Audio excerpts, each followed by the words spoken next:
यह कहानी एक ऐसे जमींदार की है जिसके 5 बच्चे थे, 1 लड़का और 4 लड़कियां।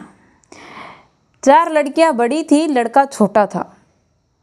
4 बच्चियों की शादी करना कोई मामूली बात नहीं होती, लेकिन लड़के की शादी करना भी बहुत मुश्किल का काम हो गया है, क्योंकि अगर किसी के पास सरकारी नौकरी नहीं होती उसकी शादी भी नहीं करते। आजकल ये सब कुछ एक नॉर्मल बात हो चुकी है, लेकिन इस पर कोई भी पाबंदी भी नहीं है।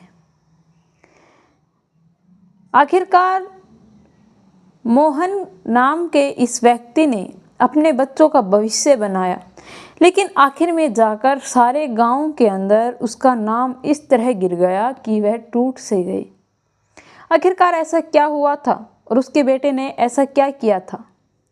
नमस्कार दोस्तों, मैं Priyanka Yadav crime moment channel पर आपका हार्दिक स्वागत करती हूँ। आशा करती हूँ आप लोग खुश होंगे, स्वस्थ होंगे, अपना और अपनों का ख्याल रख रहे होंगे। आज की यह कहानी शुरू करने से पहले रोज़ की तरह आप लोगों से एक ही विनती है। अगर आप लोग मेरे चैनल पर नए दर्शक बनकर आए हैं, नए मेहमान बनकर आए हैं, तो प्लीज़ पहले आप मेरे चैनल को सब्सक्राइब कर लीजिए। चलिए ज़्यादा देर न करते हुए मैं अपनी कहानी शुरू करती हूँ और मोहन नाम के इस व्यक्ति की पूरी घटित कहानी, इसके साथ जो हुआ वह आप लोगों के साथ शेयर करती हूँ। एक मोहन नाम का व्यक्ति जो कि अपने गांव के अंदर अपनी हंसी खिसी ज़िंदगी बिता रहा था। उसकी शादी होती है। शादी के बाद उसे 4 लड़कियां होती है। लड़के की कोई उम्मीद नहीं थी, लेकिन फिर भी उन्होंने एक बार फिर से प्रयास करने की कोशिश की कि इस बार हम बच्चा कर कर देखते हैं।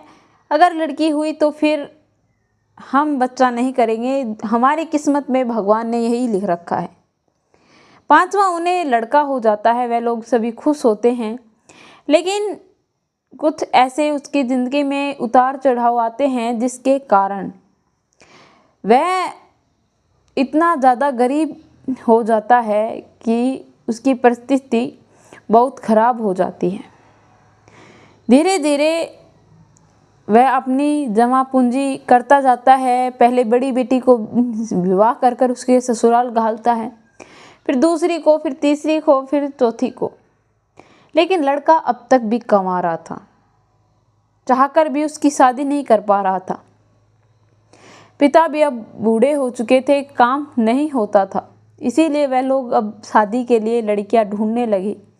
लेकिन कोई भी उनसे शादी करने को तैयार नहीं था, क्योंकि 4 ननद थी, उनका लेन देन कौन करेगा, ऐसा कहकर लोग उन्हें टाल दिया करते थे।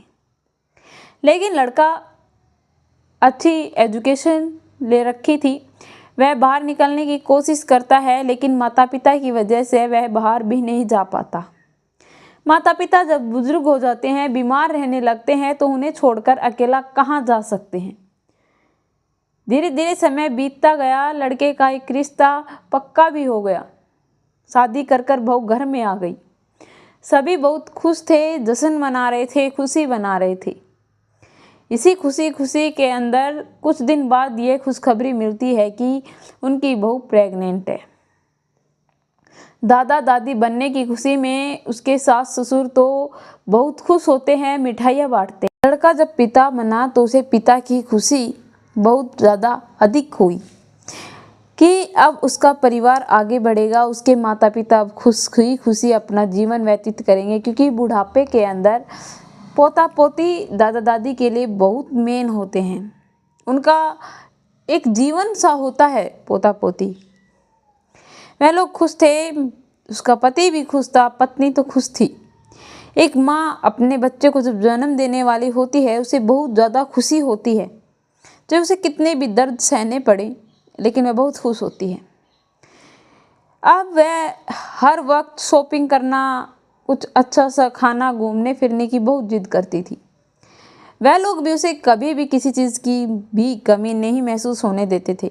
उसे हर वक्त घुमाना फिराना, खिलाना, शॉपिंग कराना। उसका पति हर वक्त उसकी बात मानता था। शायद उसके जैसा पति तो किसी को नहीं नसीब हुआ होगा, ऐसे केयर करता था। वह अपनी पत्नी से बहुत प्यार भी करता था।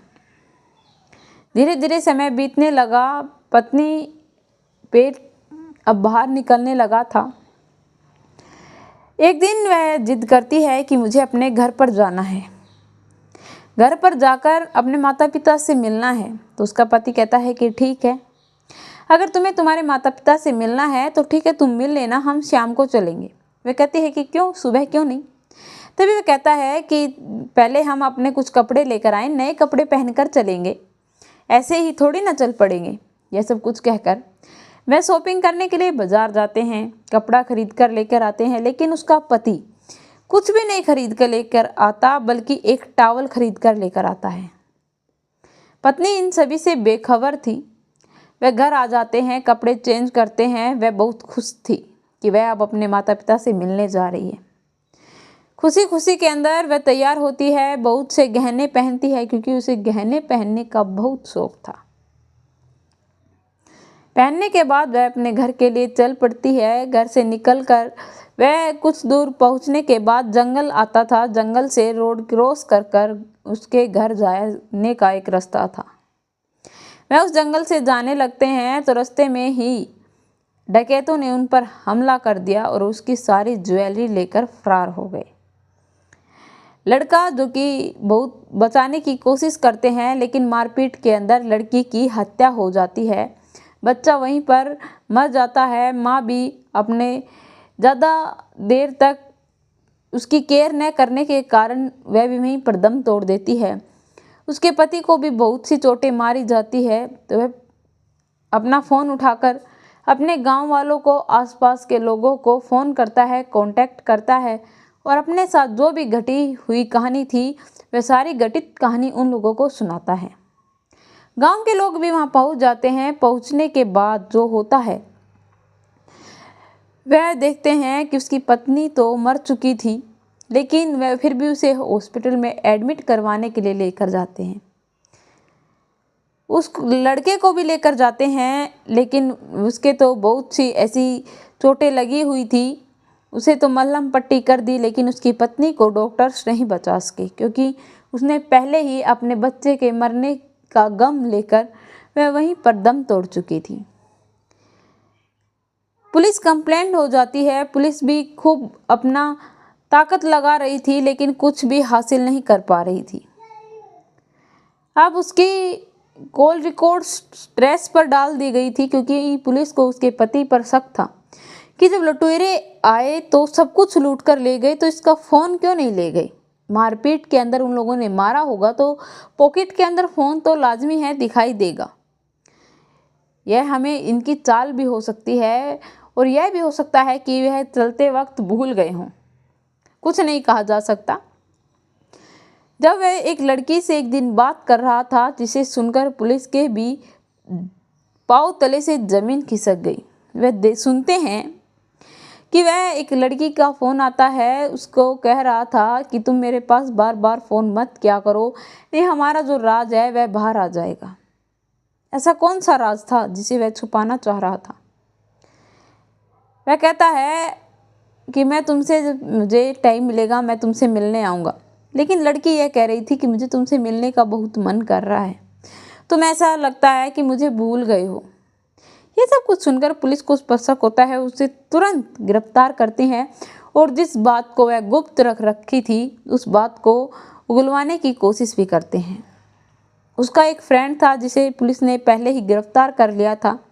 पुलिस के पास एक नहीं बल्कि दो एविडेंस थे उसके खिलाफ, ऐसे सबूत थे जिससे उसे आसानी से पकड़ा जा सकता था। उसके दोस्त ने बताया कि इसने मुझे सब कुछ करने के लिए कहा था, हम दोनों ने मिलकर इसकी पत्नी को मारा है।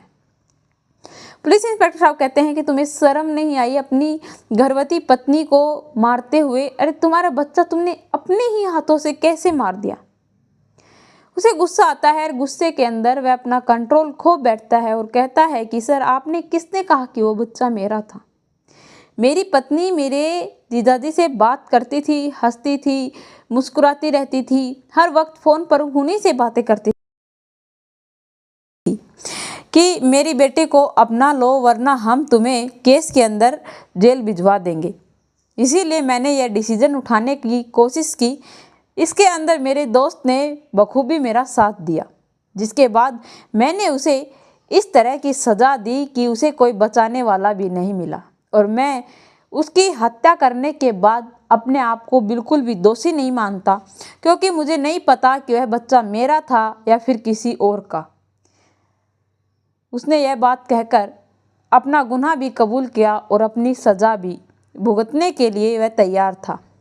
लेकिन इन सभी का असर उसके माता पिता की ऊपर गया, क्योंकि उन लोगों को बहुत खुशी थी कि मेरे पोता आएगा या पोती आएगी, हम उसके साथ हंसी खुशी अपनी ज़िंदगी बिताएंगे। लेकिन अब तो न तो बहू रही, न पोता और न बेटा। उनके बुढ़ापे का एकमात्र सहारा था, वह भी उन लोगों से छिन चुका था।